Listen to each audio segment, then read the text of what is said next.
Mike O'Mara, Radio Entertainment. You can listen to The Mike O'Mara Show at MikeO'MaraShow.com. Well, what have we here? It's a podcast. Fine. And what excitement we have today. It's The Mike O'Mara Show with Mike O'Mara and Rob Spiewak. Now, here's Mike.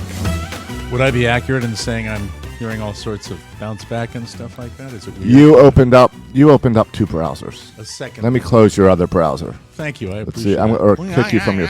Mike loves to browse. You confused back, me I know. because two videos popped up during the I know countdown. something happened right at the beginning. Welcome to the Mike O'Mara Show, everybody. We are glad to have you along, and I'll let you do everything, Josh, if you want, or unless you want me to press any buttons, you just let me know. If I already kicked you out of the studio, so if you're still hearing something, it's on your end. Okay, I hear something. All right, so I'm going to come back here. I'm going to get rid of that. All we have to do is hit some buttons. It's great to have Mike back. Mike, I appreciate your job after having to do it yesterday. It's good to have you here. It's great to be here. It's always great to be here. Yeah. We're just having a little issue here. So. What are you using the TRS-80 today? I believe you probably have the show open in another browser. I think you're absolutely. Oh, there it is. Oh, And then So once you that's close probably that, why we're you're hearing double. off to the races. I'm just going to be popping on things until I get rid of it. Welcome to the show. Yeah, I'm back from my little medical procedure that we had yesterday, and I am telling you, I believe, even within 24 hours, that it is an overwhelming success. And he's gone. And he closed. He said he was going to keep clicking on things until it went away, and it Well, went I'm away. sure that he's not getting any doubled audio now Right. because he's gone. So, Josh, while he Welcome comes back. welcome back, everybody. You're in Baltimore. You are in your sister's basement right now? I am. Yep, I'm staying at my sister's house. All right, and we've Hi. got Mike back. Hey, Let's look, start he's the back. show. We're going to have some fun right now because summertime reading time, and boy, this is exciting. I've been really looking forward to talking to this author. His name is Ronald Drabkin, and the book is Beverly Hills Spy. And it is a story you don't have to hold it up to. I think it looks nice. I It's know parallel. that's you really don't have to hold it up to. I mean, I don't understand that. Not trying to step on any toes here, Mike. Okay. Just making well, a you presentation. just did, but that's okay. Disagree. All the way from Tokyo, and it is appropriate because this book is about the double agent war hero who helped Japan attack Pearl Harbor, and there's really nothing I don't like about this book. And I have so many questions. I really don't know where to begin. This book, even though it is not a massive book, it is in my opinion, a bit of an epic because it follows an individual, Frederick Rutland, who was a double agent. And let's bring in Ronald Drabkin right now. Hello, Ronald, joining us all the way from Tokyo, Japan. How are you, sir? I'm doing great, Mike. This book, first of all, I think having a father who served in the South Pacific makes me more sensitive to this material. And so much has been written and so much has been documented about the attack on December 7th, 1941 of Pearl Harbor. But this is a story that I don't believe has ever been told. And I think I will begin by the story of, I'm not giving anything away when I talk about it. It centers around this war hero from World War I, whose name was Frederick Rutland, and his journey and his story about how he became associated with the Japanese Navy and how ultimately he became a spy for Japan leading up to the attack on Pearl Harbor. So much has been written up until this point, and the stories have been told, Ronald, up until this point about the lead up to Pearl Harbor. And the only thing that I had before I read this book in my mind was that there were failures on multiple levels in the lead up to the sneak attack on Pearl Harbor. Some people thought, everybody in general thought that there was an imminent conflict at that point. But as far as the attack itself, there's controversy surrounding how it happened and why we didn't know it was coming, and enter this story. And this is a story that I don't believe has ever been told. And how did you discover it?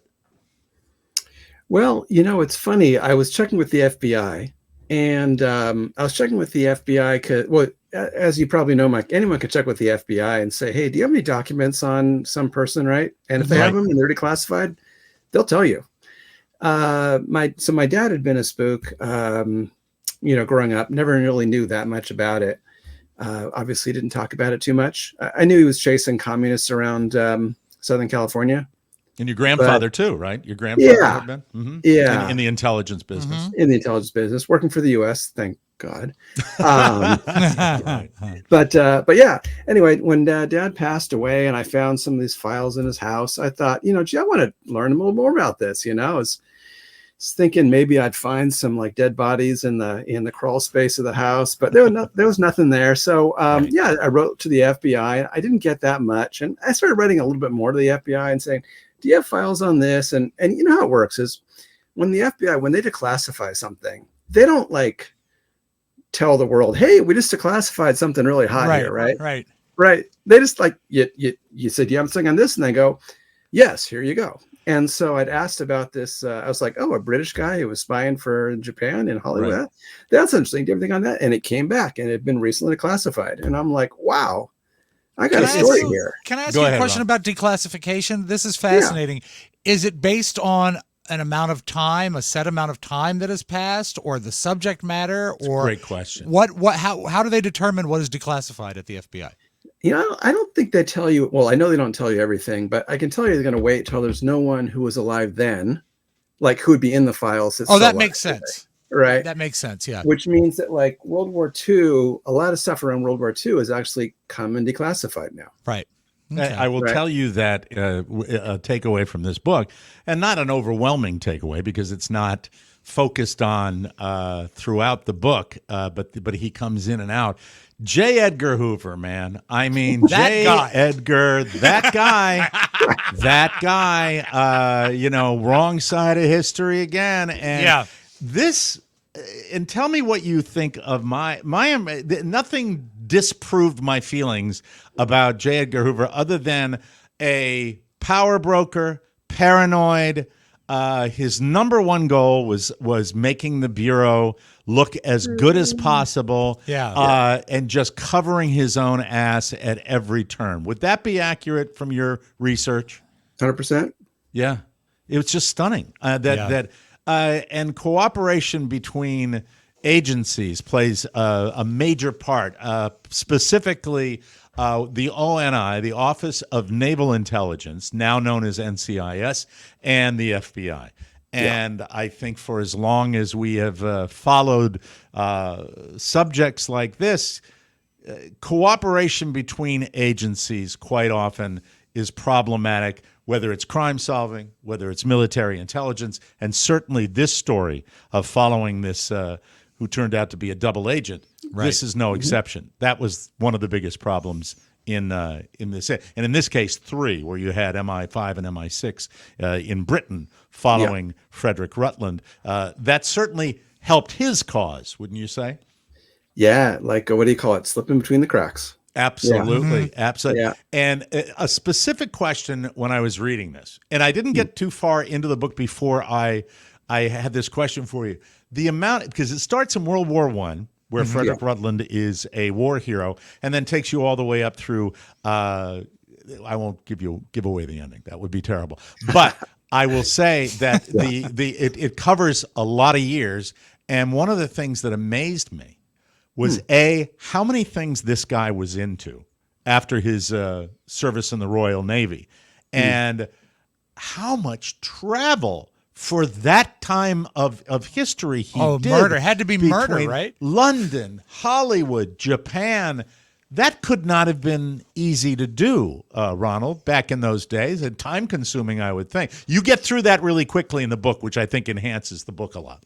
Yeah. First-class travel on the ships, right? Paid for by the Japanese Navy a lot of the time, right? Yeah. Let's get to the because he's into so many things.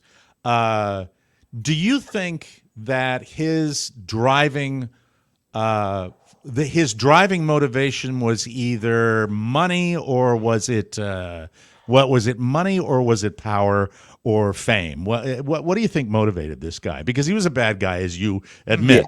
It's just a question of what was the driving force between this guy, in your opinion, with Frederick Rutland? Yeah, I'd say it was like ego and being in the game was number one. And that's true for a lot of people, Like I worked in Silicon Valley a long time.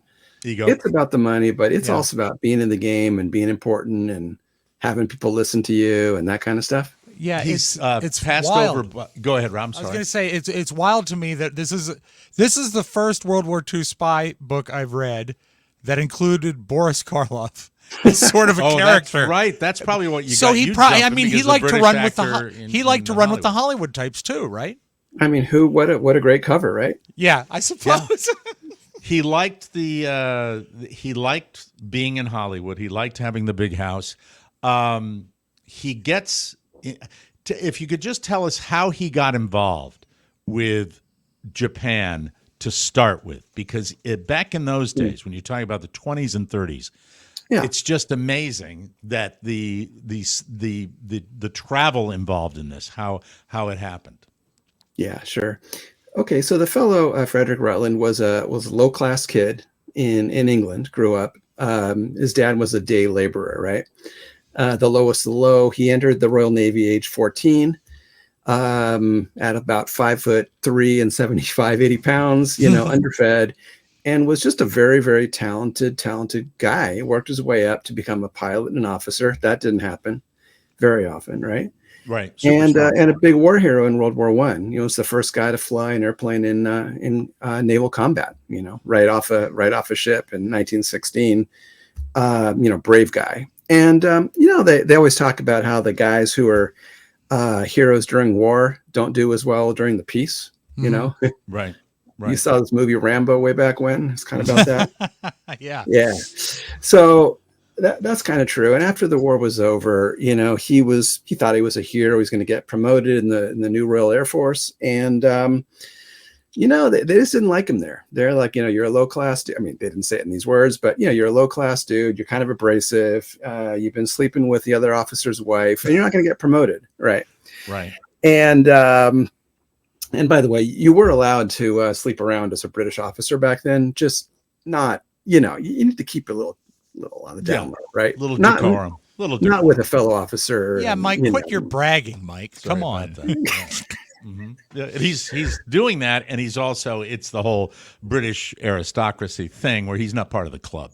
He's not part of the club. Yeah, and he's pissed about this. He thinks he's a pretty talented dude, which he is, to be fair. And he's not going to get promoted. He's not making much money. And one day, the Japanese Navy have an office in London. Their goal is to get new technology, learn about British airplanes, and one day he walks right in there and he says, "Hi, nice to meet you. My name's Rutland. I'd like to talk to you." And the Japanese officers there, they know exactly who he is, right? Yeah. They're looking for the newest technology, and this guy walks right into their office. And he's brilliant, and he knows a lot about the early days, certainly of, when you think about technically the first guy that ever flew off an aircraft carrier, correct? I mean, a ship, flew off a ship in World War I, when I didn't even know that had happened in World War I.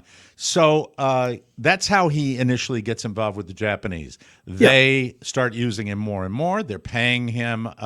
He gets involved with private companies. His cover is that he's a businessman doing business over in Japan. And that gets me to the lead up to Japan's involvement in World War II. I don't know how to ask this question other than saying, why were the Japanese so aggressive during this time? You think of this as, was it the superiority complex that they had in Nazi Germany, where we're the ones that should control Asia because we're the best people? I mean, it was an amazingly aggressive run up to the sneak attack on Pearl Harbor. Yeah, very aggressive and not too smart, right? Yeah, not too smart. You know, like you got you're in a war in China, and then you want to attack the U.S., which has got triple the population, 10x the economy. You know, it wasn't a good idea. It was a lot of machismo and kind of like a cult. Like my buddies I've got a lot of buddies in the Japanese naval forces today. They help me with the research here. They're like, yeah, it was a cult, you know, around the emperor, just like anything, and we were going to be the best, right? We're the best. Yeah. It kind of gets to that in all conflicts when you think about it, really. You can look at Putin in Ukraine now, that, you know, we're the dominant people. We need to, that belongs to us. That's there's a hubris there that is interesting to watch. The motto back then, Mike, was make Japan great again. Is what they had hats. They had red hats. They were going to rallies. That's the way. As far as this guy, not only he makes the initial contact. To make it to paraphrase it, he gets assigned to be in Hollywood because, and this is something I didn't know until I read the book. You think of Pearl Harbor as always being where the Pacific Fleet was based. It was not. It was on the West Coast, and they wanted somebody in the L.A., San Diego area that could check out where things. And they knew for a long time this plan was in place for a long time to get as much intelligence about the American Navy as they could. Absolutely. Yeah. And Frederick Rutland was the guy that one of the guys that they were using for this, and his cover was a highfalutin businessman, and he loved that. I mean, he loved hobnobbing with the because a lot of the actors were British out in Hollywood at the time.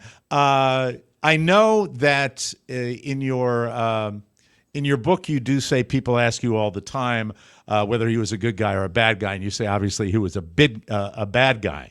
But ultimately, do you think that he had the potential to be a hero instead of a villain in this story if things might have gone a little differently? Yeah. I mean, when he first came out and tried to help, so a couple of years before the Pearl Harbor attack, he decided, I'm going to go help the U.S. And you could argue that he was just trying to make a little extra money on the side or cover his own ass a little bit. All that kind of stuff. But, was he legitimately going to help? I think he was. That the U.S. Navy thought he was. The FBI did not. Yeah. But But assuming you think he was the real thing, he's like, look, I've been in Japan for, back and forth 20 years. All the heads of the Japanese Navy are my buddies. I've known these guys. We've been drinking. I've been to their houses. They like me. I like them. I know them better than anyone on the planet who's not in the Japanese Navy. And I'm going to help you. I know what they're thinking. I know what they're going to do. Yeah, and he knew them because he was involved. This took place over many years, and when it got right down to it, he had already been taken out of the game, so to speak. As far as this story is tragic on so many levels, and it's a related question. Do you think it's hard for me to imagine that anything would have prevented the attack, but do you think that because they kept it from their own people by and large, the sneak attack on Pearl Harbor changed the outcome. I just wonder if placement of ships, where they were. I mean, we got lucky that many of the ships at Pearl Harbor were out to sea at this particular time, but enough were in the harbor to do amazing damage. What do you think, Frederick Rutland? The story is centered around him. What do you think his biggest flaw? He had many, but what do you think was his biggest flaw? This double agent who seemed to come in late to the game to say, "Oh, I'm going to help the United States now," but for years and years have been giving Japan military intelligence. Yeah, he could have been a lot more discreet about it. It's like a lot of these egomaniacs, right? You get it; it goes to your head. You think you can do no wrong, and you start letting things slip, right? Right. I think that the idea of his giving the intelligence to Japan, he always said that he didn't feel that he was doing damage to Britain. His Yeah. loyalty Right. was to Britain, and he kind of covered in his own mind the For fact sure. that he was giving them intelligence about the United States Navy because, well, I'm a Briton, and that doesn't necessarily matter. Do you think that's how he rationalized it in his own mind? Yeah, there was a couple things going on. One is that, a second thing was like, there's never going to be really a war, right? Like, Yeah. No, that's right. That was kind of the big thing too. They That was would never another be thing, so insane as to attack the United States, Right. yeah. which they went Well, ahead and guess did. what? Yeah. We're talking with Ronald Drabkin. The book is Beverly Hills Spy. This is an amazing book. When I finished this book, the first thing I said to myself was, this would be an expensive movie to make, but it would be an Expensive is the first word, amazing yeah. movie It to would. see. Any discussions? This makes for Mission Impossible. There's so many different layers to this story of intelligence, and it's Hollywood too. I mean, have you had any discussions with anyone about that? Yeah, my agent Mike, who's been talking to some people in Hollywood, but Stop it! Stop. but yeah, he has. It would make a great movie. I mean, I'm Yeah. curious whether that would happen or not. Yeah, I mean, and you're also dead right on that. War movies and period films are expensive to make, right? Yeah. So that's been the discussion. Go ahead, Rob. I think it would, to tack on to what Mike said, it would be a great movie because of the way you tell the story. And history can be dry. History can be a drag. Anyone who has a bad history professor remembers how it can be. But you lay this out very cinematically. Your storytelling skills are wonderful. And the way you block it off by periods of time in perfect chronological order, you had to... there's something in the forward that you had to invent dialogue to make the story sort of go because there's no actual, transcripts of the dialogue. Was that one of the funner parts to writing the book when you had to sort of put yourself in those situations and have these people talk and turn them into characters? Because obviously no one who's alive has met them. So you have to sort of create them from what you've read and researched. Was that fun? Oh yeah, absolutely. No, I mean, once you've read 2,000 pages, 5,000 pages of interviews and transcripts, like all the MI5 transcripts are there, FBI transcripts, you see what they're saying, right? Yeah, you know what true. kind of tone they're using, right? And it's like, yeah, God dang it. It's like, history shouldn't be dry. No, you're right. No, and most of the history that I enjoy are historical novels when you really tell a story to kind of place us there. But all of this stuff is real. He was an agent for the Japanese Navy in Hollywood. He's surrounded by Charlie Chaplin, Boris Karloff. I mean, you can't make it up. It's an amazing, amazing story. And one thing I took away from the book is that military intelligence, the oxymoron that is used so Yes, often, true. I mean, things haven't really changed that much, right? It ultimately comes down to human beings betraying other human beings. Yeah, and when you talk about agencies not cooperating, a lot of the folks I've talked to a lot of the folks who are the agencies today or retired folks in the agencies, and it's a really interesting conversation because they say, look what happened at 9/11. It was the same thing, Yeah. right? Yeah, There were clues here, clues there, clues here. There was the guy who learned to fly a plane, but he wasn't paying attention at the part about landing. Yeah. I mean, it happens to Right. this very day. How is your book? I'm sure living in Tokyo, you have Japanese friends. How do they look at the book? How have they enjoyed the book? Oh, I mean, they're actually. I was a little worried about that. Actually, Yeah, I would be if I was what are living they in gonna Tokyo, think, right? Mhm. But they've been kind of pretty in a way flattered. Like, hey, look what we pulled off. It's true. I mean, it really That's is. kind of, I would not expect that attitude, some 70, 80 years later. That's very wild. That's 90, very really, when telling. you talk about Frederick Rutland. That's true, yeah. but I was speaking of the actual bombing. Well, of Ronald, Pearl I Harbor. think the book is fantastic, and I It think is. it's when something can be entertaining and educational at the same time, and it's just right to the bitter end. This book is just. Thank you, sir. I mean, my jaw dropped. I didn't see that. I really didn't see that coming, but it really is something else. Beverly Hills Spy, the double agent war hero who helped Japan attack Pearl Harbor, and in modern history, one of the most cataclysmic events in American history. Ronald, good luck with the book, and thanks so much for coming on. And this is summertime right here, ladies and gentlemen. Check this one out. And do you get back to the States very often, or are you a permanent resident of Tokyo? I get back. Yeah, for sure. Do you speak Japanese? I do. Yeah. Yeah. Would you like to say goodbye to our listening audience in Japanese? I always like that. I'm an idiot. Jeez. My dad used to say that all the time. Disc jockey. Domo arigato, Mr. Hi. Okay, thank you very much. Well, Ronald, so good luck cool. with the book, and thanks for coming on. It's Thank you, fantastic. gentlemen. Congratulations on the book, Ron. That's Ronald Appreciate Drabkin, and Beverly Hills Spy is the book, and fun. Did you get through the whole thing yet, Rob? Did you finish it yet? It's fascinating, and it's on an upward curve. You start out, and it's a lot of stuff going on, he and then lays it gets the groundwork. rocking. You lay the groundwork. So, he is a marvelous storyteller, and that's really what does a history great has job. to be. And by the time the character is hanging with Charlie Chaplin and Thomas Ince and Boris Karloff, and then there's the whole. We didn't even touch on the fact about the houseboy and the blackmail. There is so much going on. It's great. It's incredible. I think get yourself ready to learn Japanese pronunciations of those names. There's Tashida, there's Yokoyama, there's it goes Benny on and Hana on and is on. one of them, It's really amazing. I'm curious though, and I am really taken with his answer about declassified documents. The fact that once everyone is dead, they can start declassifying stuff. J. Edgar Hoover was someone, and I think there have been many things written about J. Edgar Hoover, not the greatest guy in the world, but ultimately one of the great ass coverers, and in some cases covered them with a dress. And the length of his career.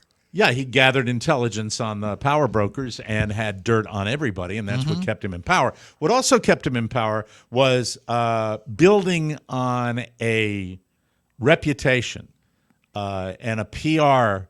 The FBI getting the bad guys like John Dillinger and all the. He built on that, and he presented the FBI. He had a certain image that he wanted the Bureau to uphold. They were the guys. I don't know if this makes sense to anybody, but to my friends that have friends in law enforcement, I will tell you that it is kind of like the by-the-book agencies and then the local cops that can be friends, live in neighborhoods and stuff, and then you get the state guys that, no. The FBI was by the book all the way. We're the best. Nobody can do better than we can. We're the gold standard. And so you still, to this day, even when they release classified documents, you get so much stuff that's been redacted. And, the Office of Naval Intelligence, those guys were much more aware. There's a guy in the book named Zacharias who ends up being booted out of the Office of Naval Intelligence. They give him a command. They give him a ship. Right. But he was the guy that I think if he had stayed in his position in naval intelligence and was respected, you'd have, more of a chance of at least knowing what the ultimate plans were going to be. Not only did we not know where the sneak attack was coming from because it was, the element of surprise, we didn't know whether they were even planning on doing it. And it just went on and on. The troubling thing in the book to me, and I've talked to my grandparents before they passed about when they found out about Pearl Harbor and how it came to them, because they're across a country. They were in a part of Virginia that was not very well connected. Right. What troubles me is how there were so many signs leading up to it and people in power that knew something was coming. Yeah. And it's just it's boggling. But with the redacted stuff and the declassified documents, a person could go their whole life, have a very adequate understanding of World War II without ever knowing the story that is told in Beverly Hills Spy. And reading this makes so much sense to fit it into the puzzle.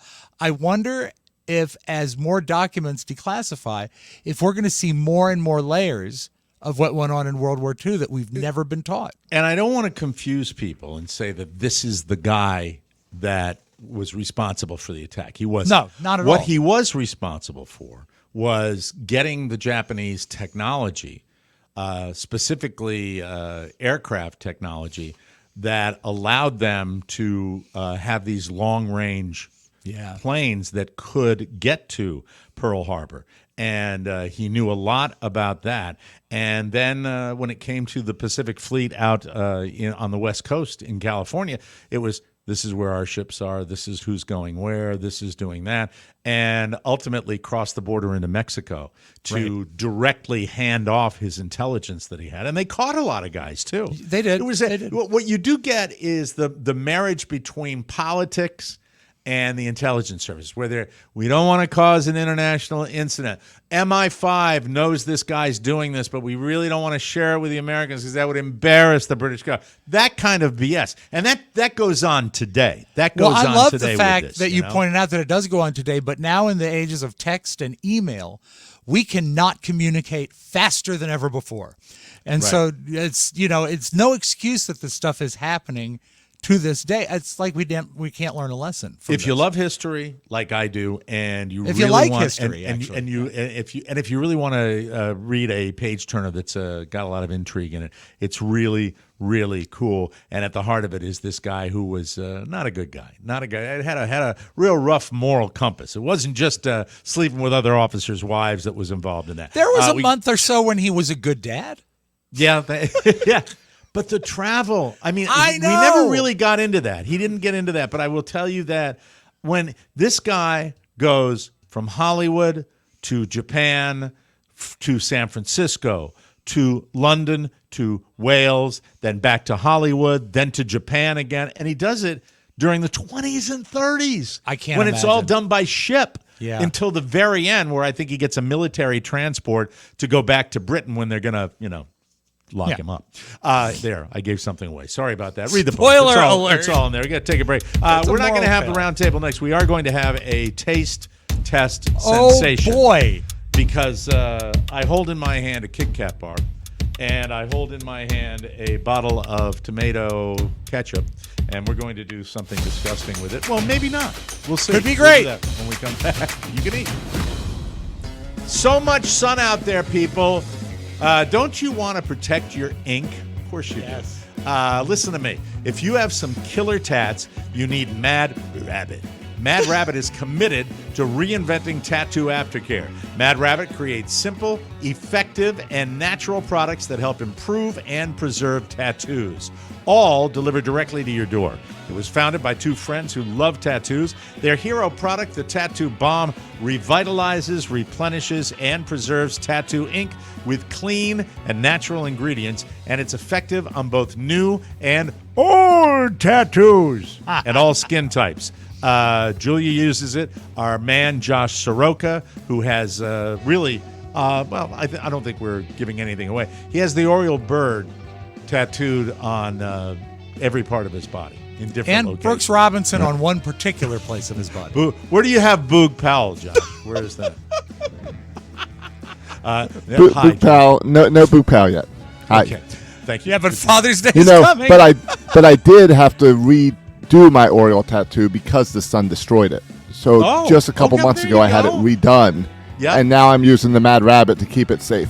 Oh, that's great. Executive producer, business manager, eyes on the prize, two hosts just fooling around and being stupid. Now is the time. Well, it's also to try a true story. It is. Now is the time to try out Mad Rabbit. They've preserved over 3 million tattoos, and they've got an exclusive offer just for our listeners. If you go to madrabbit.com/TMOS25 and use promo code TMOS25, you'll receive 25% off. Pay attention. That's a different code. 25% off when you head to madrabbit.com/TMOS25 and use our promo code TMOS25.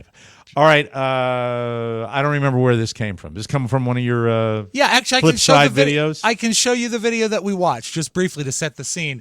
Okay. This was a trending issue on TikTok that actually the KitKat people jumped on, and they posted this video of KitKat employees trying ketchup on a KitKat bar. Good bite for everybody. Look at that. Cheers. There's a lot on.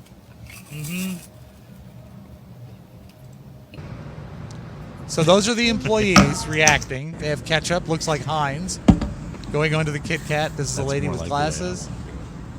That's actually really nice. And she likes it. And I think it went 2 for 3. Was there a third person that tried it that didn't? Oh yeah, like there's it? actually 2 more. There's this young lady. Let's see how she likes it. Shakes a bite. She says a no. No. And then the gentleman who he went just loads overboard the on ketchup. the ketchup. And he likes it. Okay, 3 let me thumbs tell you up. what I observed. I'm glad you played this before we did this because the people that seem to be enjoying it seem to be putting more ketchup on it, like a lot of ketchup. Yeah, where now, the where do ketchup you is the stand dominant on flavor. ketchup as a rule? As a condiment? Yeah. I'm a fan. I enjoy ketchup on French fries. I've even been known to put ketchup on eggs, but I am not. I don't believe that it is the ultimate. If ketchup went away, it would not be that big a deal. I It know there are would break people my that- father's heart. He loves ketchup. Oh God, we're a ketchup family. And you know, when he would go down to his beach house, there was one grocery store he would always stop at on the way from the DC area to the Eastern Shore, and just in case, he would always buy ketchup. So I would go down and open the pantry at the beach house, and there'd be like 10 bottles of ketchup, just in case. So, Josh, let me ask you this: do you have a KitKat bar up in Maryland? I do. I got a And cat- KitKat and a bar. bottle I've got of some ketchup? ketchup. Why don't we I start got with packets. you? Why don't we start with you, Josh? and also, Mike, I did want to tell you, I'm going to take it to the next level because I've brought out 3 other condiments to try. On the KitKat? On the KitKat bar. Well, way to go. Then, then I I'm might excited go for the some mayonnaise, relish. What other condiments? No, I do you don't. have there? No. I have an often overlooked condiment and one of my favorites, Heinz 57 sauce. All right, I get which that. is sort of a variant on Okay. ketchup. French's simple yellow mustard. I think that's going to be nasty. And by the way, I have to shake it. You don't want the goo at the top. And then the one I'm most excited about, Mike. Cholula hot sauce. Wow. All right, so Those you'll are go those are all last. strong. Those are all strong flavors. Yes, they Josh, are. I'd like you to be the sacrificial lamb and go. And is there a way you can expand? Well, I'll expand, Josh. Sure. Yeah. I'll do that. Okay. I can do this. There you Better. go. There we want to see it. Okay, he's opening his Kit Kat. So As you know, this is Mike, there are the 4 KitKat sticks. ketchup. Well, there's Yeah. 8 in mine because it's the king size. Oh, But I the was- show maybe off. size. All right. That's just what they had in 7-Eleven. And Mike, as you know, the king size Kit Kat bar, $17.50. That's all you have to pay. I love And KitKat, by the way. It's one of my favorite candy bars. And I don't use much ketchup on things. Okay, Okay. what's I your like favorite it. condiment, would you say? And So by the way, I you got like where'd you get that? ketchup. Did you get that at Camden Yards? That ketchup? Did you bring The that? ketchup from Camden packet? Yards? Yeah. Yeah, I wasn't sure if my sister had ketchup. I assumed she did, He but I brought saw that- a whole. Is that a Camden Yards? I saw a whole bucket. ketchup packet. That's awesome. I like It that. is, but I mean, it's just a Heinz. There's Yeah, nothing. I know. I get There's it. no baseball on it. It's Jim Palmer All right. ketchup, Mike. All right, so I ran some ketchup across, like the video where they're doing Nice. the whole Okay. 4. So let's see. Here we go. Healthy Gotta- bite. I would imagine you have to let it, mix. Savor, and marinate. savor it a little bit. I'm not seeing a grocery. Yeah. Not for me. the ketchup is really strong. Okay. Okay. All right. Well, it's Heinz. I'm going to use that. All right. I'm going to go. Mike, next what's in the Rob's brand of ketchup that you served at O'Mara's? house recipe, Rob? Thanks. That's why we failed. That's why we failed. I was really hoping We you'd switched have to a Heinz and we went broke. I was really hoping you'd have some house recipe. House For us recipe this morning. ketchup or Yeah. Hunt's. Hunt's, All right, Mike, here we go. it's fancy ketchup. Here it is. Yeah. Put the ketchup on it. I'm going to put it on liberally. Go And ahead. that's what I think that was my mistake. Is I'm not a huge ketchup guy, and I put a lot of ketchup on there. I see. So the ketchup definitely overwhelms the ketchup or the chocolate, yeah, Is that enough? and I'm kind of that's plenty. yeah. Look at That's that. great. It'll complement your wafer. Nice big bite from Mike. Chewing.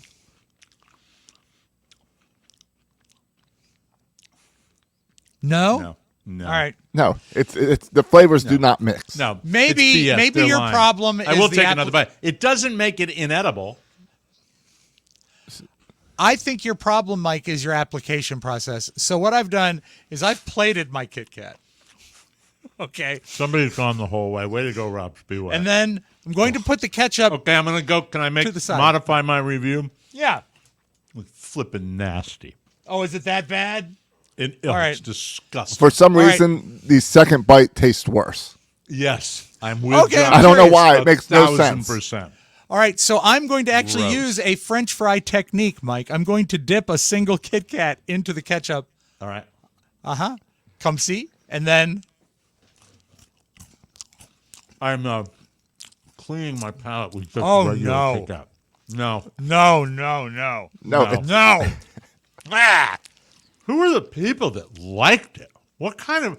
It destroys Aren't the they- flavor. Aren't they COVID people that don't have any sense of taste? Oh, it burns in the back, too. Yeah, it gets good. worse. Maybe what it needs, Mike, is simple yellow mustard. Do you think See this how we is do like with the kids eating Tide Pods where it's fake? Where people are just doing this for the internet?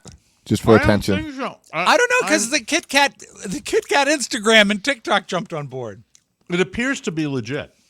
Mike, look at that lovely palette of yellow and brown. All right, so the review on the ketchup, Rob, would be... Unedible. Inedible. Inedible. Right. Okay, Josh is going for water now. This This so is bad. Kit Kat and mustard, Mike. I will not have another bar. I will not have another bar. I will not have another bar. Kit Kat and mustard. Also, nothing I would ever do, but believe it or not, better than compared to the ketchup. Better than that, yeah. Really? Well, It's and that's better where than the ketchup. I think the hot sauce intrigues me when you get to that. That's why I'm saving it for last. Because that'll add a little punch and not overwhelming. The ketchup was overwhelming. Heinz 57 sauce, Mike, as you know, adds zest to chicken, steak, and pork. Now, That's what it says. that has a Worcestershire component to it, does it not? It do. Rob's going to try that right now. Also, I do think this is a dippable Horrible. thing. If you're going to do it, don't slather it on the bar. I No. like the fact that So you put it on No, don't do a it. delicate amount. yeah, I like to dip. I put my hand upon my hip. By the way, only 210 calories for this whole candy bar, which I think, comparatively not all that bad. In my So you opinion. could eat 5. Is that a whole second? Is that a second pack? This is second Kit Kat bar. I bought we two went out, as Okay. well. Yeah. we went out and we got 2 last night. Two. All right. Two. Right. To you. Right. Here Hoping is it was Heinz good. Heinz 57.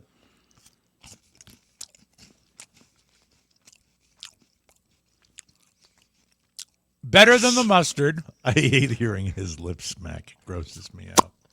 and worse than the ketchup. Worse than the ketchup. Yeah. Okay. Now, Mike, this is a Cholula hot sauce, Chipotle flavor. Ask for it by name.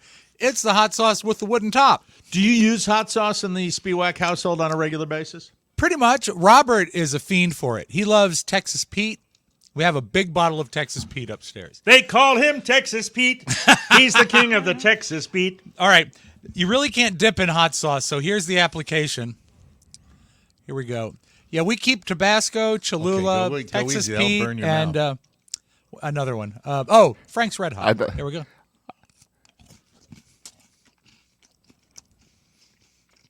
Wait a second. Delayed effect. Give it a moment. Got to marinate. Ooh. Could we have another result? That's the best of the 4. Because it's probably the It's least heat. invasive. Yeah. It's just heat, Yes. right? And a little smoke because it's Chipotle. That also Yeah, has I- hot sauce on it. How many Kit Yeah, I'd Kats rather have you my eat? mouth burning now than ketchup. I ate 3, the equivalent of, Mike, here is my plate. Oh, look, it almost looks like a happy face. Look. Ta-da! I'm going to tell you this, that when you do this experiment, Yeah. get ready to realize how nasty ketchup is when you do No, this. it's not Because nasty. a sweet, lovely Kit Kat bar is such a perfect candy bar. And then when you put this stuff on it, Well, Mike, which it's really not the fault is of the ketchup. It's the fault of the internet. Because tomato concentrate from red ripe tomatoes, distilled vinegar, high fructose corn syrup. you see, Mike, that's where you're wrong because you need to buy Simply ketchup from Heinz with no artificial ingredients. Oh, okay. All right. Yeah. Is it more expensive? This bottle costs $60. It's delicious. So yeah, but you know what? Even though the hot sauce was best, I still wouldn't cross the road for it. It's a candy bar. It doesn't need accoutrement. It's No, but just, it was just an experiment to see, Yeah. and really with the the advent of sweet and savory, which seems to be part of so many food. It's by the way something I don't adhere to. When you're talking about like a leg of lamb, and mint sauce. my father could not eat a leg of lamb without mint jelly, and then my whole jelly, family I'm sorry, like yeah. the mint jelly. It grossed me out. I want jelly. And the only thing I might like a duck breast with a sauce of like an orange sauce Mike, or a cherry sauce. What or about something. turkey and cranberry, though? It's No. pretty good. I don't Oh. mind cranberry as a side When where you you make have your- a little when you make your cranberry, but I don't Thanksgiving- eat it with the turkey. When you make your post-Thanksgiving Day sandwich, the Nope. big Dagwood turkey sandwich, you don't put Nope. cranberry sauce on it? No. Cranberry sauce and mayonnaise together on a layer is perfect. No, You go I- turkey, my- I put ketchup on it. stuffing, My and cranberry sauce. My cranberry sauce goes more with the mashed potatoes, as far as Okay, a see, I'm Thanksgiving not- meal. That's My weird. My cranberry sauce is standalone, and by the way, I make it from scratch every Thanksgiving. And thank you, appreciate that. Yeah, I know it's easy. Big cranberry salutes you, Mike. Show them your ocean spray medal. F you and your families too. I have to say this: that my cranberry sauce involves Brings all the boys to your yard. three fruits: Really? I only use 2. the orange, Yes. the cranberry, Yes. and the apple. I dice up a Honeycrisp apple into my cranberry sauce. Do you peel It's it? So it sort of Huh? dissolves. You peel the apple, I'm sure, right? Yeah, I mean, I chop it up. I don't know if I peel it all So, off. well, so then it sort of dissolves in there. Natural sweetness. Do you use any sugar? No, I don't Sugar? use any sugar. I want to move on. Thank you. We've got the round table coming We up, do. so- And Mike, just later on tonight, before you make your weekly batch of cranberry sauce, I Yes. will meet you in the bog. the bog, the cranberry bog. You people still don't have it in realize- your backyard, right? Well, we don't look the same, but Rob and I were the two principals in the Bartles and James commercials. We will take a break, and when we come back, we've got a lot of news, a lot of interesting news, including about the penis. When we come back on the Mike O'Mara Show. Now I have to minimize that. There we go, and I have to go over here, and I have to talk about this. Yes. This fantastic product. And by the way, look what my lovely wife did for me today. What'd she do? She brought all my liquid IV sticks in. Are there any white peach in there, or is she still No, hoarding it? I don't know where. I don't know. Don't get me started on this. She's hidden the white peach. I know. she has. I know all and I've about got, it. By the way, I love my lemon lime. Don't get me wrong, but I love white peach too, and I want to, want to shake things up. But there's your liquid IV stick. I've already put it in, mixed it into my red cup, my Pizza Hut cup. Yeah. So this stuff is fantastic, and I will tell you when we're on the surface of the sun, which we are now. Yes. Here in Florida. Well, you might say the surface of the ocean because we're flooding out like you wouldn't believe down here. I'll talk about that. Great maybe for later in the bogs. show. Rehydration is key. Hot weather requires extraordinary hydration. You've got to be aware of it. Liquid IV hydrates you with benefits like electrolytes, essential vitamins, and clinically tested nutrients. When I went to the hospital after my car accident on Saturday, I had not had my fix of liquid IV because I haven't been playing a lot of golf. So the guy said I was dehydrated. If I'd been Probably drinking my why you liquid wrecked your IV, car, Mike. it's probably the reason I got my accident. 3 times the electrolytes of the leading sports drink in a single stick. It's clear why Liquid IV is the #1 powdered hydration brand in America. The secret is LIV. Live.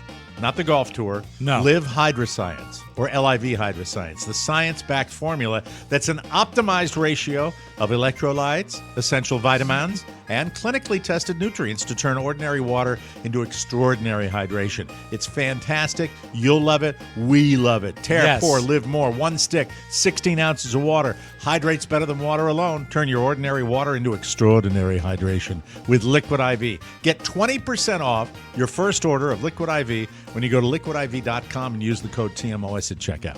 That's 20% off your first order when you shop Better Hydration today using promo code TMOS at liquidiv.com. And now I'm pointing at you. News, News, ladies and gentlemen. News. We start today, ladies and gentlemen, with a guy that's been on this show. Actually, I'd rather start with a legendary basketball player. Basketball Hall of Famer Jerry West died yesterday. He was 86 years old. West is actually a soon-to-be 3-time Hall of Famer. He went in as a player in 1980. As a member of the gold medal-winning 1960 Olympic team in 2010, and in August he'll go in again as a contributor to the sport. Portrayed very badly in the Lakers docudrama that they put out there. The Showtime Lakers one that was on? Yeah, I loved that miniseries, though. It was good. He played 14 seasons in the NBA, All-Star in all of them. He also won a championship with the 1972 Lakers. He retired in 74, was the general manager of 8 Lakers championship teams. In addition to his legendary career, he's also the guy on the NBA logo. Yes. Which most people know that follow the sport. At least that's the legend. In 2021, yeah, they haven't ever confirmed it, but I've seen a picture of him that is exactly that silhouette. Well, if they confirmed it, they'd probably have to pay. That's true. Yeah, that's the way it works. In 2021, NBA Commissioner Adam Silver said, quote, "While it's never been officially declared that the logo is Jerry West, it sure looks a lot like him." Oh, Adam. Oh, Adam. And also, Adam Silver. Robert asked me to mention that he was and is honored in their facility there, a WVU grad. He's one of the greatest players to ever come out of WVU. He was a man there. That's right. That's right. So safe travels to Jerry West, ladies and gentlemen. Guy we've had on the show, Joey Chestnut. He has been banned from the annual Nathan's Hot Dog Eating Contest this year, but there is a silver lining to that. He is now free to face off against his longtime rival, Takuru Kobayashi. Again, Kobayashi is the other famous eater. Mike, we mentioned yesterday him being excluded from Nathan's. Yes. And now it becomes so clear why he was excluded from Nathan's. Because he's got his own thing he's doing now. And there's more money in that for him. Well, we're but being it's not played by. You make it sound like it might be a conspiracy. It with is. Nathan's. It it's absolutely not a conspiracy. Not with for Nathan's. It's Joey's. It's Joey's conspiracy. He, a good guy, is playing you, America. Be aware. But I think it's just agree. the timing of the news. He signed the impossible deal because it was a lot of money. And then once he found out Nathan's wouldn't have him, he knew he had to do something. We talked yesterday about how Impossible needs to sponsor something for him. Yeah, so and he's got one. all this was in. I guarantee you, all this have been in motion everything since is a Christmas. conspiracy? I mean, are you QAnon? Is that what you are? No. What's going Mike, on with it? Here are the conspiracies that are currently going on. Right. The Joey Chestnut conspiracy. Why did CBS cancel 60 Minutes? And putting ketchup on a KitKat. Those, if you go to conspiracy.org, those are the top 3 conspiracies. Okay. If this was really a long-term setup, he would be doing it on the 4th of July, not September 2nd. Yeah, I agree. I don't think it's conspiracy, Rob. I never said it was a smart conspiracy. I just said it was a conspiracy. Shut up! Okay. It's happening on Labor Day. It'll air on Netflix. Chestnut versus Kobayashi. Unfinished beef. Chestnut. Chestnut. The last time they competed against each other was in 2009, and Chestnut won. He ate 68 hot dogs in 10 minutes. 10? 68 dogs. Huh? You know what he should do for competitive eating? He should eat chestnuts. Shut up! 68 dogs in 10 minutes. Kobayashi ate 64 and a half. That's right. Which is a lot of dogs, you know? Yeah, and Kobayashi is also living in Hollywood right now. Right. And without ketchup. Flying on the Pacific Fleet. He is. Kobayashi cut ties with Nathan's in 2010 because he refused to sign an exclusive contract. Chestnut says, quote, "Through all of my years in competitive eating, Kobayashi stands out as my fiercest rival. Competing against him pushed me to be so much better. It's time to give the people what they want." I hate eating contests. I do It's not my too. bag. Carrie I don't dig loves it, man. them. I just hope he doesn't have to return the mustard belt. Thank you. Anyway, we move on now with Andrew McCarthy, who has a documentary about the Brat Pack in the 80s, and it hit Hulu today. It's called Brats. And here are some highlights. Andrew wore a wig in the final scene of Pretty in Pink. The ending had to be reshot to show him getting with Molly Ringwald, but he already cut his hair for the next role. Number 2, Demi Moore had a sober coach on the set of St. Elmo's Fire. She's just a kid. And she has a sober coach. Molly didn't participate in the documentary because she'd rather keep looking forward. Emilio Estevez refused to do more movies with anyone from the Brat Pack after The Breakfast Club because he didn't want to be typecast. Well, perhaps he should have. Yeah, All right? grab that money while you can. You know that he had the Mighty Ducks. So that was cool. Let's see. The instrumental love song in St. Elmo's Fire hit number 15 on the Billboard Hot 100. Yes. And Andrew had a crush on Ali Sheedy. And the only thing I remember about The Breakfast Club when Ali Sheedy was when she scrapes the dandruff off of her hair. To make it look like snow. It's disgusting. Very, very disgusting. Mike, did you know the wig that he wore is the same wig that John Travolta wore in Hairspray? Thank you. I appreciate that. I don't know what that means, but it does. Google it, folks. It's funny. Okay. It just makes me want to say one thing, ladies and Shut up! Come on now. Come on now. Come on now. Come on now. Want to revisit the Saw franchise? I know you're a big fan, Rob. Love it. Well, the kids love it. You know what you should? Well, that's good. It's funny you mentioned the kids because you should subscribe to get all the Saw movies to Disney Plus. You're kidding. You can stream the first 7 Saw movies there thanks to the new Disney Plus Hulu bundle. Obviously, that's pretty messed up. But as one person put it on social media, quote, late-stage capitalism doesn't get enough credit for occasionally being pretty funny. Disney brings you the Saw franchise. And you know, it probably should be us.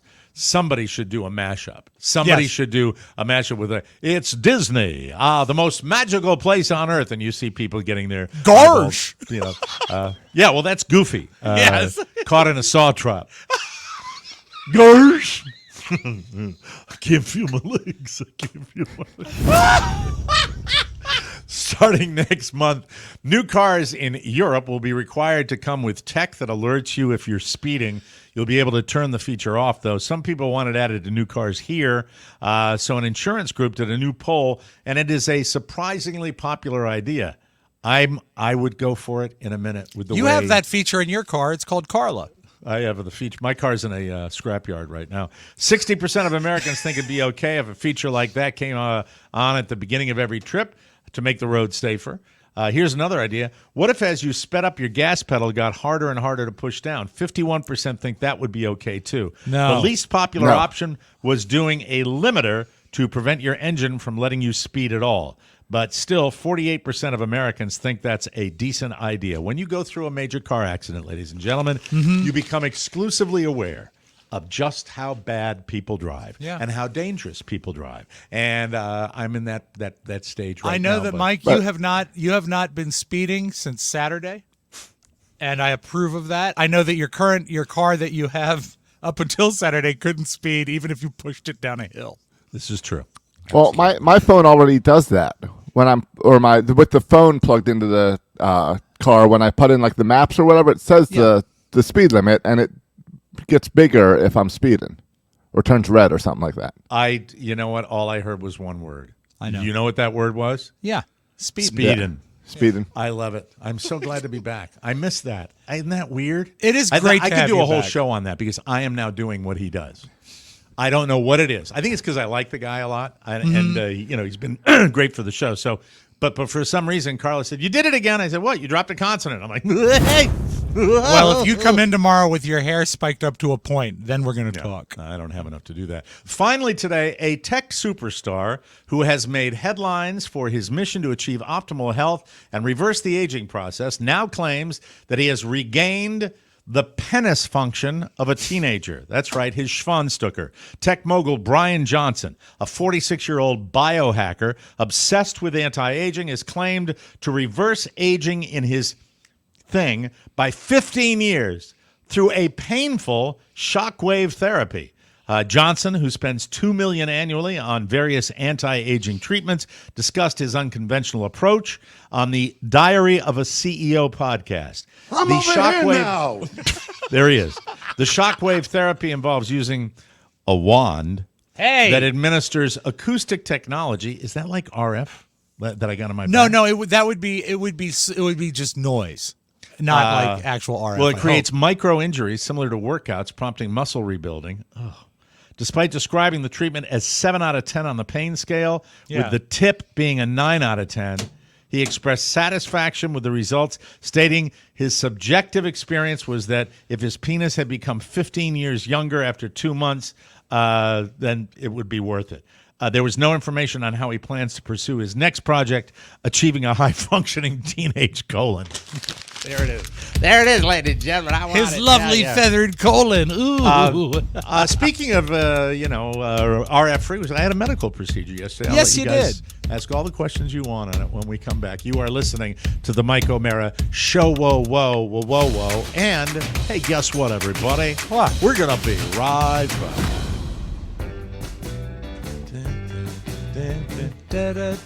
Look at him. Look at him. Thanks to Derm Glow Skin, I've lost over 80 pounds. You have. Be careful.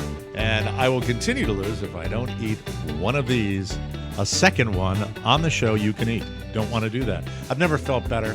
Now it's cheaper and easier than ever. We're talking lower prices, faster shipping. Hey, guess what? New client coming on board.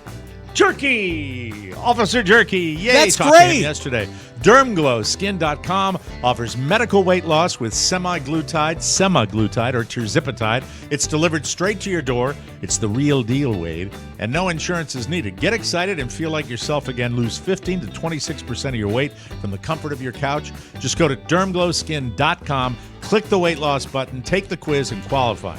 Real results, real fast, lower prices than ever. Stop the food noise, reclaim your true self, and now ask about raising your testosterone and balancing your hormones. Reach out to Carla for any inquiries. She's dedicated to assisting you. DermGlowSkin.com with the lowest prices ever. Let's go! Yesterday.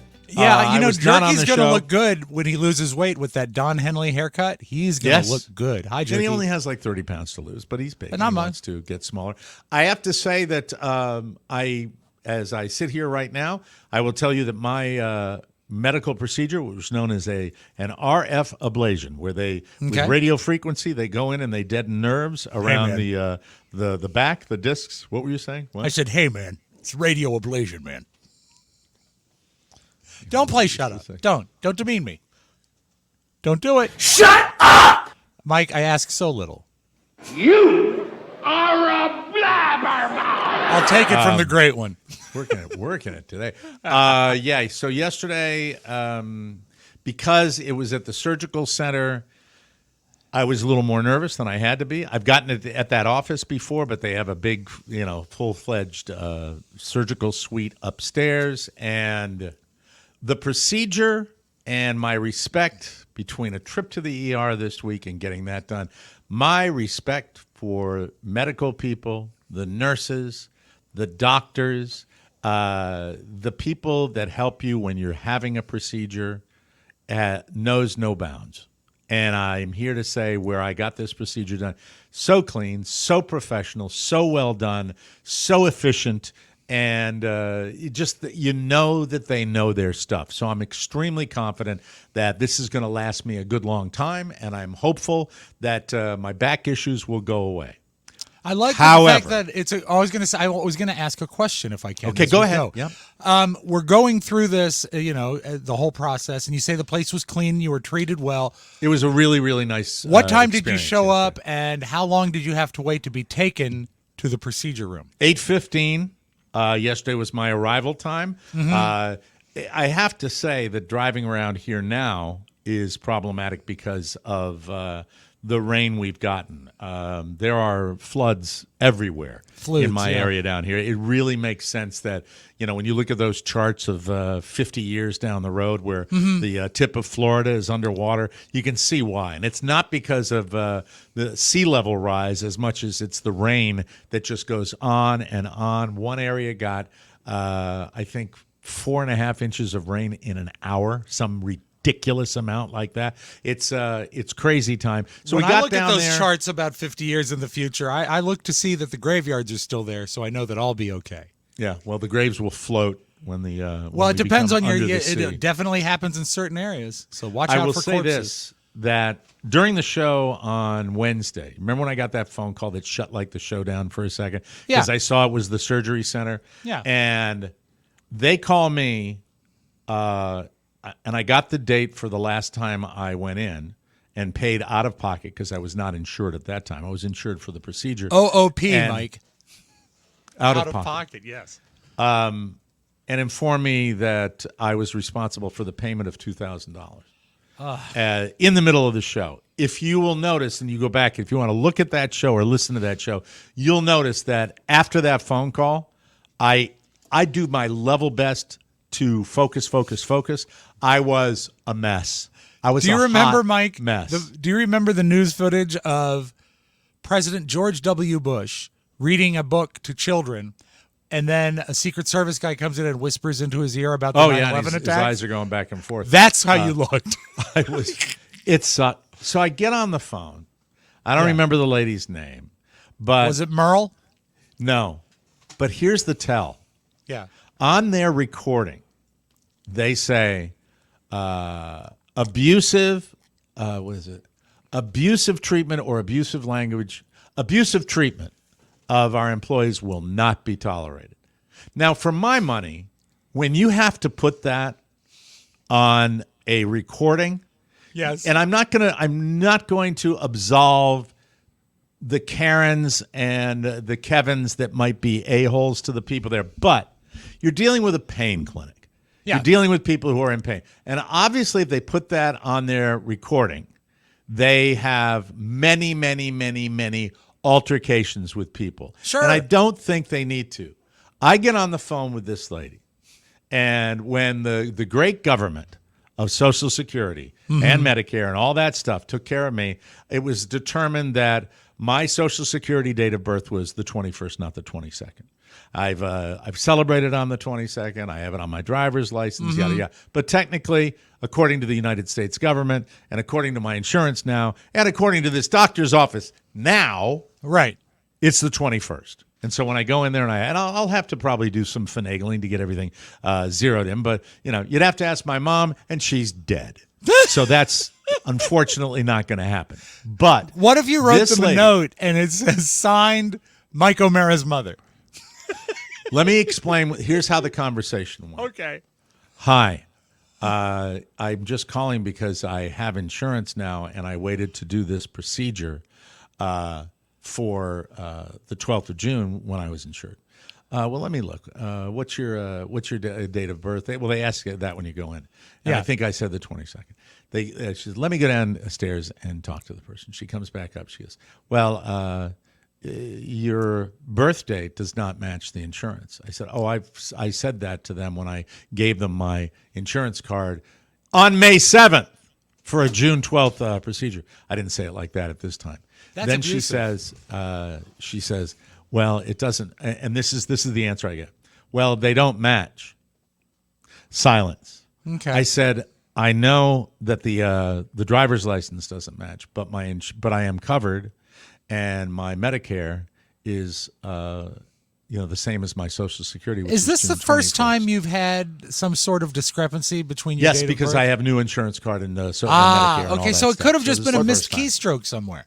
No, it was they had it as June 22nd, and they had my driver's license on file. Okay. And then I said, okay, why wasn't I told this before? And she says, and this was the answer to that, because your driver's license said June 22nd. I said, no, you said that when was the claim submitted? Weeks ago.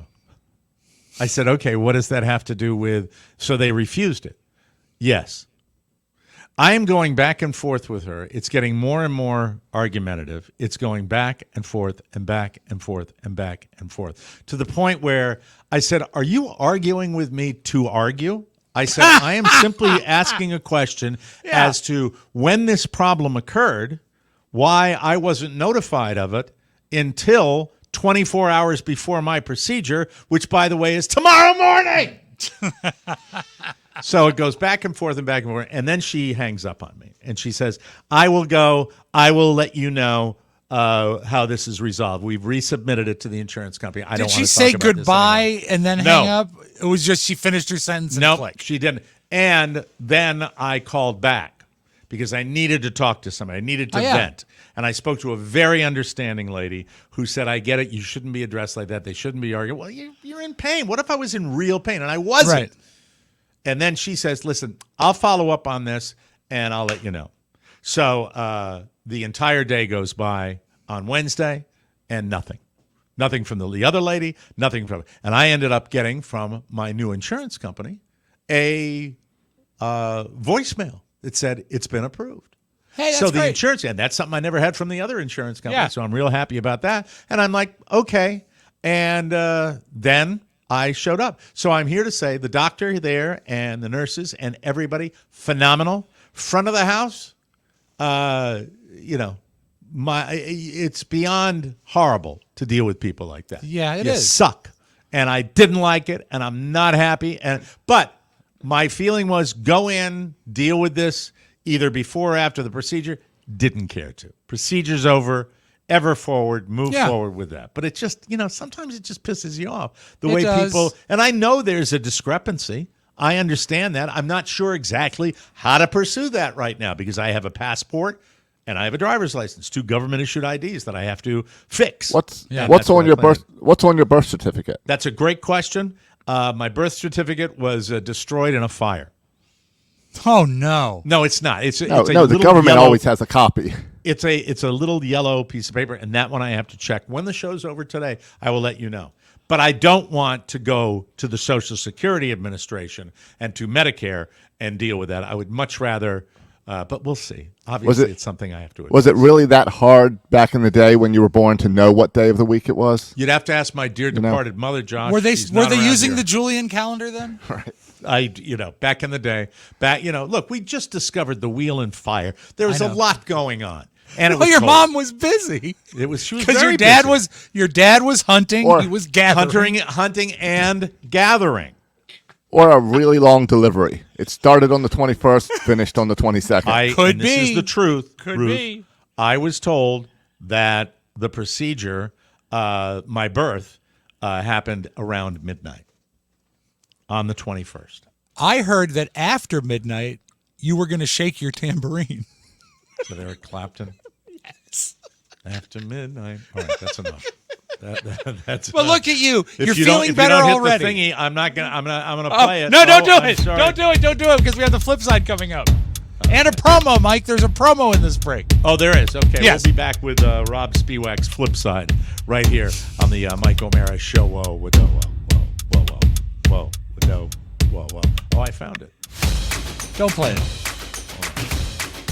Shut up! Damn it. Oh no. Where will you go and what will you do to make your car run like new again? Amato Repair is very Amato Repair. We can take an incredibly totaled car and make it brand new again. Folks, don't settle for imitators. When you want authentic TMOS merchandise, there's only one place to look. TMOSstore.com. High quality merch with excellent customer service. Your purchases help support TMOS. Thank you. And they are grateful for it. Most of all, helping to feed my family and afford me new cars that I can wreck. Beep, beep, beep, beep, yeah! TMO. Thank you. What happened there? It got cut off for some reason. Was that from you or from Jim Amato? That was from Jim Amato, but I will have to reload it in the machine. It cut off the S of TMOS. Introducing the Mike O'Mara Show playing cards. Do you gamble? Do you like to play poker? Is blackjack part of your daily routine? The amazing Mike O'Mara Show limited edition cards with the faces of Mike and Rob on every card and a gorgeous custom box. The Don't Get Happy Society special cards are the brainchild of the family Spiewak. They will fascinate you. These are premium quality casino-grade Rob Spiewak approved decks. Each deck includes 2 jokers. These make an ideal gift for listeners of the Mike O'Mara Show, card game enthusiasts, or anyone who loves unique collectibles. Hey, Brian Butterfield. Yes. I've been working on this. Name a card. Any card in a standard deck. Go ahead. 10 of hearts. it has one of those. Strictly a limited edition. Buy one for yourself and a few for your friends. Supplies are extremely limited. So, act fast. You haven't done that so far. Analyze Mike's old man signature. It will also fascinate you. Order now and make every game night a hit with Mike and Rob by your side. Hello.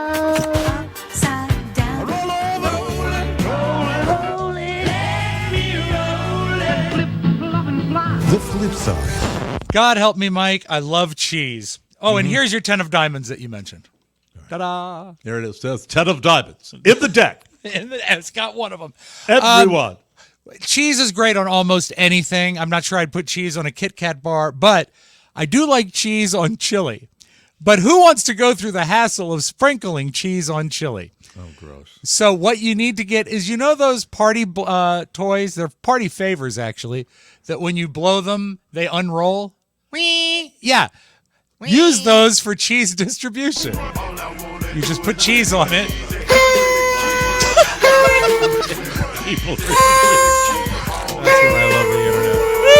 That's when I love the internet right there. Look at how many. They're like 3 shreds. I know. Of cheese. But I have to see that it's very one directional. again. It is so they put the cheese in the unrolled party favor. I let get it roll up, You don't and have when to they explain it. We well, all there are saw people it. who are There's no listening. need to There are give people the- that are listening. That's all. That would have been a lot more fun than ketchup. Yes. I love the limited amount of cheese. Look at the Miller Lights on the top. I was going to say, Mike, like they're the number of enjoying cans. they're enjoying that new built beer from Miller. They're totally baked doing this. I love Especially the that internet. second shot's got like 8 cans laying on its side. Let's see, hold on. One more time. Here we go. One Miller Lite. There we go. 3 Oh, Miller and there's some Modelo, too. Modelo. Fantastic. You know that they drank the Miller Lite after Modelo ran out. I love that. King's Dominion. This is no secret to anybody. They are owned by Cedar Fair Amusements. In Sandusky, Ohio, there is another Cedar Fair park. I believe it is called Cedar Fair? Cedar Fair is the company. And I believe it is Cedar Point is the name of this amusement park. And it was a beautiful day at the park yesterday in Sandusky until the giraffes got out. Oh, no. Now, I'm sorry, the camels, not giraffes. Oh, meaner animal. Yes, and they camel. spit. But have you ever seen a camel run? I had never seen. Oh, I have in Lawrence of Arabia. Well, that's true. Good point. Yeah. This is. That dude almost died. Oh, and a guy in like a rascal. Yeah, and they're just running around the park. Wow. There he goes. What a nice little gate, right? Yeah. But here's the thing. People were so scared, they jumped into the pen that they escaped from. So the camels were running around. I would not be afraid. I wouldn't run. No, I think that would make them nervous. I'd probably walk up and pet it. I don't think it's like a moose that's gonna like stomp They'll you spit to on, death. but they'll spit on you. They'll will spit on you, and it's kind of gross the way. Yeah, they spit. and I don't even want to mention the fact that it happened on a Wednesday. What does that mean? Hump day. Hi. Hello. Hey, everybody. Welcome to Cedar Fair Amusements. It's hump day.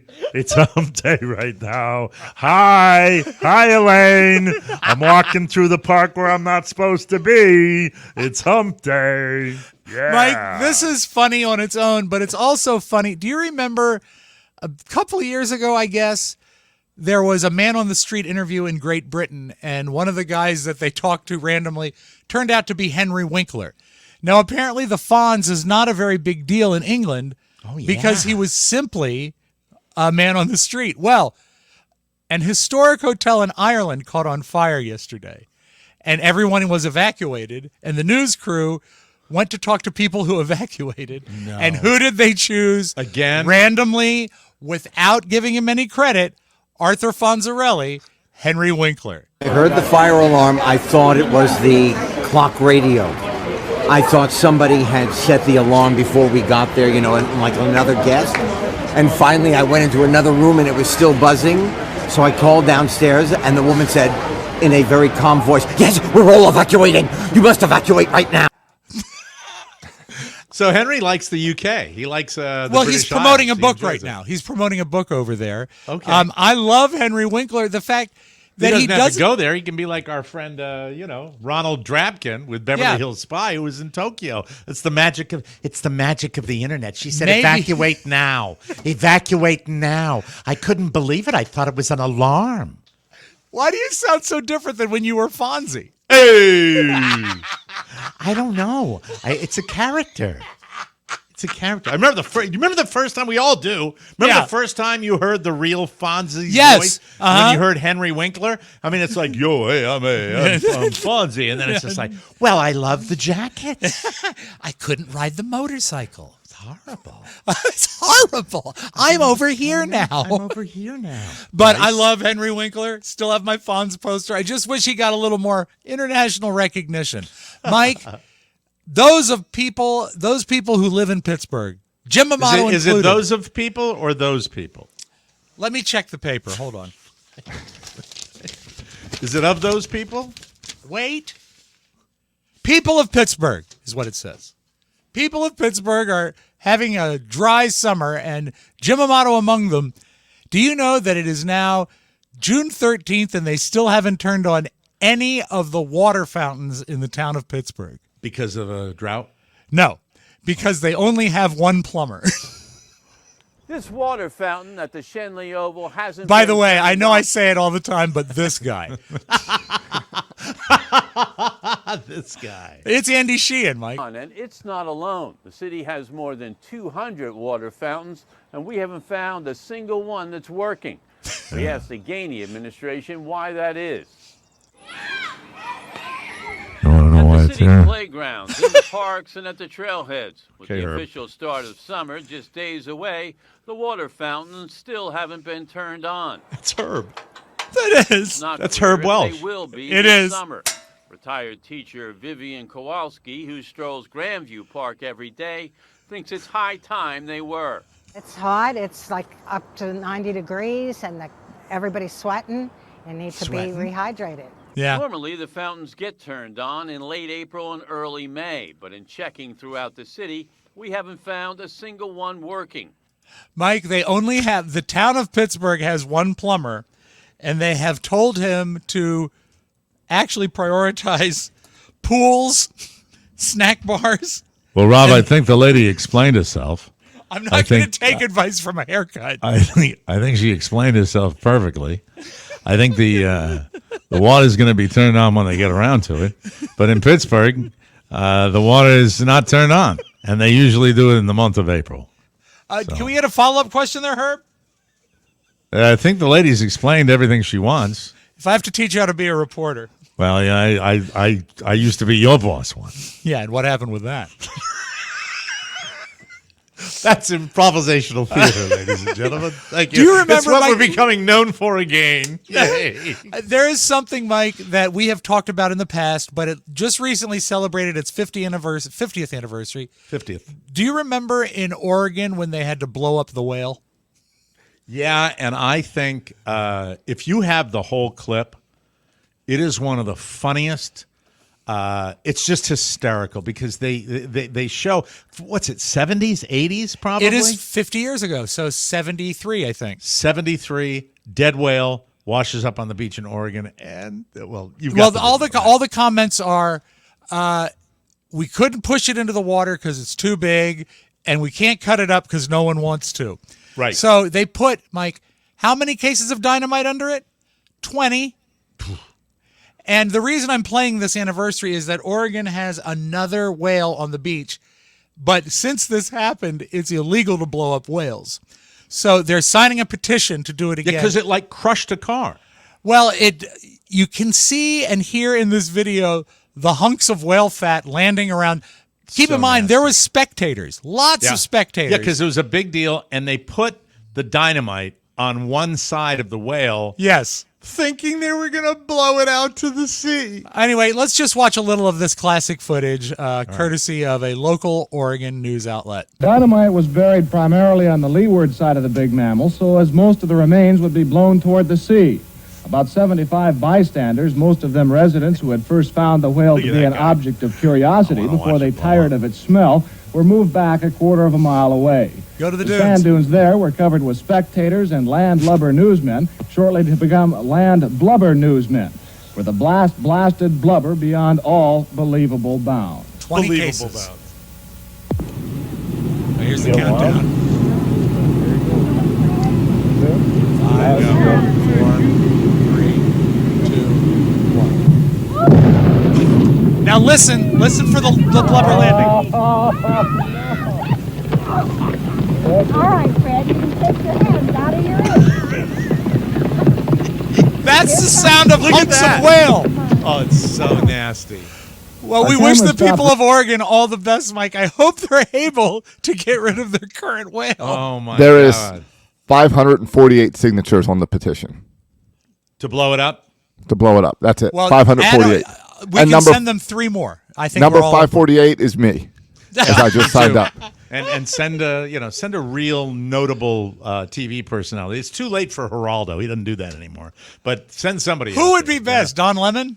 Yeah, Ryan Seacrest. He's hosting Wheel of Fortune now. Wait Have a him second. go Can out. we actually use the dynamite to blow up Ryan Seacrest? That Is would that be possible? fun. Have him stand on the whale. Wee! No, let's close with this, Mike. We talked about earlier in the week that if you take the name of a city and add it to sort of a obscure noun, it sounds like a sex act, right? Okay.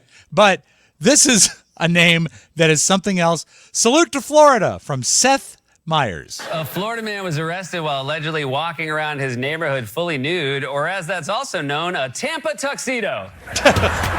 It's a Tampa tuxedo, Mike.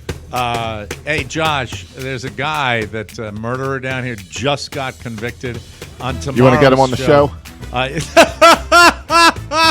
Yeah, right. Let's book him. You gotta look at this dude. I'll show him tomorrow on the bonus show. We got a brand new bonus show coming up tomorrow on the Mike O'Mara Show. Want to thank our author Ronald Drabkin. The book is Beverly Hills Spy. Simple title, fascinating story. Great summertime read. We appreciate him. Available coming on the show. where all books are sold, Mike. Where our Grab books it. are sold or all books are sold? Come on, man. Help me out here. I'm sorry. Yes we'll to see both. you tomorrow. For Rob Spiewak and Josh Soroka, this is Mike O'Mara saying so long, everybody. Our books are for sale. Want more? Make sure you check out the Mike O'Mara Bonus Show. Get it at MikeO'MaraShow.com. Mike O'Mara, Radio Entertainment.